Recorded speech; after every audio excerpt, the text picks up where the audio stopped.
আমাদের এই জনসভার তার স্থানকে নিয়ে এই বিগত 2 সপ্তাহ ধরে যে ধরনের একটা অনিশ্চয়তা তৈরি করা হয়েছিল, যেটা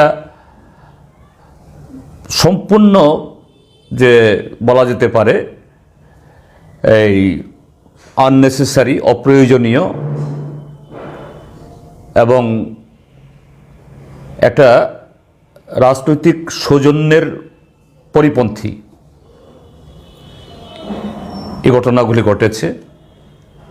গতকাল অবধিও আমাদের রিপিটেড, অর্থাৎ বারবার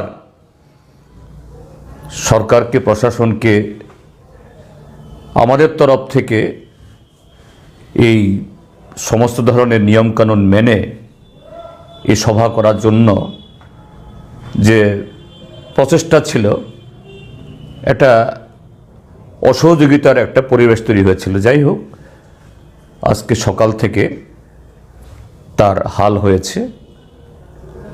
আমাদের প্রতিনিধিরা গেছেন রবীন্দ্র ভবন, প্যারাডা, এই ওরিয়েন্ট চৌমুহনী এলাকাতে, কোথায় আমাদের আগামীকালের এই জনসভার মঞ্চ তৈরি হবে। স্থান ইত্যাদি ইতিমধ্যেই চূড়ান্ত হয়েছে। ভলান্টিয়াররা কাজ শুরু করবেন এবং সারা রাজ্য থেকেই আমাদের এই সমাবেশে যারা আসবেন তাদের কাছে বার্তা ইতিমধ্যে চলে গেছে। আমি সেই জায়গায় এই আপনাদের মাধ্যমে, মিডিয়ার মাধ্যমে এটাকেও বলতে চাই, যখন আমাদের এই উদ্যোগ শুরু হয়েছে বা উদ্দীপনা সেভাবে এই চারিদিক থেকে পরিলক্ষিত হচ্ছে, সেখানে একটা অন্য বাতাবরণও দেখছি, যেটা বাঞ্ছনীয় নয়। গতকাল রাত্রিবেলা এই আগরতলা শহর এবং শহরতলির আমাদের সমস্ত প্রচার সজ্জা নষ্ট করে ফেলা হয়েছে। এটা সম্পূর্ণ প্ররোচনামূলক।